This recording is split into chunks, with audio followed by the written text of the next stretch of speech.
रिजवान मलगानी वो एक छोटी सी बस्ती थी जहाँ के मकीनों का जरिया माश खेती बाड़ी था। घरों की औरतें भी अपने घरों का चूल्हा जलाने के लिए मर्दों के शाना बाशाना खड़े होकर काम करती थीं और दाल रोटी से गुजर बसर हो जाती थी।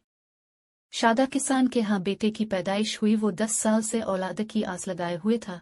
उसकी मुराद बर आई तो इसने अपने कच्चे कमरे में रखी संदूक से अपनी सारी जमा पूंजी निकालकर बस्ती वालों पे लिटा दी। मिठाइयाँ तकसीम की गई। आस पड़ोस के बस्ती वालों को भी याद रखा गया।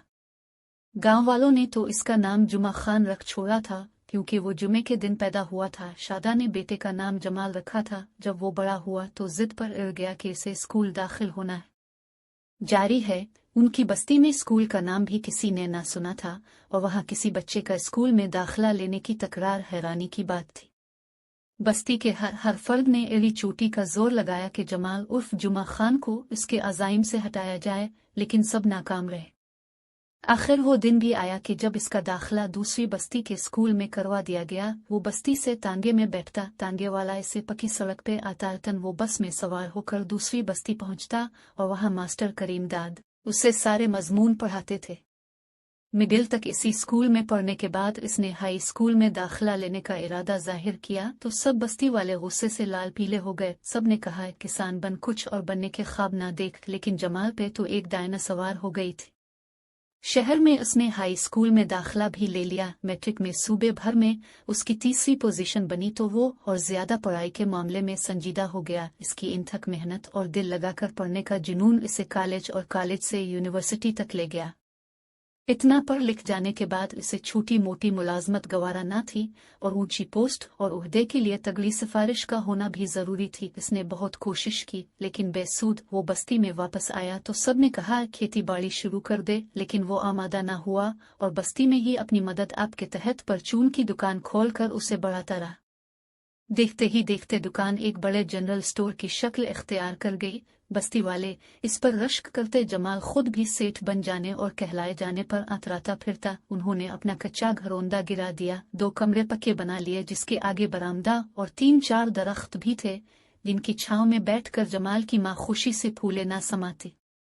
उधर शादा रोज कलफ लगे कपड़े पहनता, लुंगी की जगह शलवार ने ले ली और पगड़ी भी बांधता था। बस्ती में जमाल का इकलौता स्टोर था। आस पड़ोस के बस्ती वाले भी वहीं से आकर सौदा सलफ ले जाते थे। जिंदगी अच्छी गुजर रही थी कि इसे ऐसा लगा जैसे गांव का माहौल बदल गया हो। रोजमर्रा के मामलात में फर्क आ गया। अब वो नौजवान जो अपने बड़ों के साथ मिलकर खेती बाड़ी करते थे, अपना सारा कीमती वक्त मोबाइल फोन पर ज़ाय करने लगे। बाज लड़के चोरियां करते और उन पैसों से मोबाइल खरीद लेते, फिर हर वक्त इसी में लगे रहते। इसकी दुकान पर आने वाले अक्सर लोग शिकायती लहजे में कहते कि हमारा लड़का काम नहीं करता, इसे समझाओ। जमाल सर पकड़कर बैठ जाता। लड़के इसकी दुकान पर बैठकर फजूल बातें करते। वो उन्हें समझाकर थक जाता, लेकिन कोई भी उसकी बातों पे कान नहीं धरता था। जमाल अरसे से अपनी डिग्री भुलाए बैठा था। वो इसे याद आने लगी। दिन रात वो नदामत के आंसू बहाता कि अगर वो अपनी तालीम और शऊर को बस्ती के हर फर्द के जहनों में मुंतकिल करता तो आज जो सूरत हाल है इससे उनकी बस्ती 2-4 ना होती।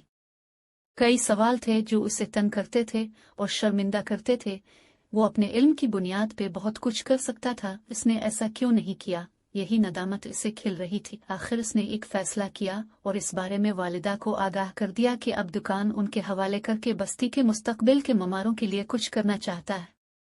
यह सुनकर उसके वालिद बहुत नाराज हुए और माँ की भी यही कैफियत थी, लेकिन जमाल ने उन्हें कायल कर लिया।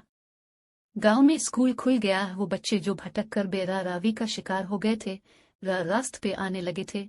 इल्म की रोशनी जिसे इसने अपने दिमाग में महफूज की थी नौजवानों में मुंतकिल करने लगा। इसकी मेहनत रंग लाई और इस बस्ती से अक्सर लोग इल्म और शऊर के पैकर बनकर निकलने लगे। अगर उसे दुरुस्त वक्त पर अपनी गलती का एहसास न होता तो शायद आज भी वो बस्ती बेनाम रहती, जबकि आज वो बस्ती है जमाल वाला है, बस्ती के नाम से जानी जाती है।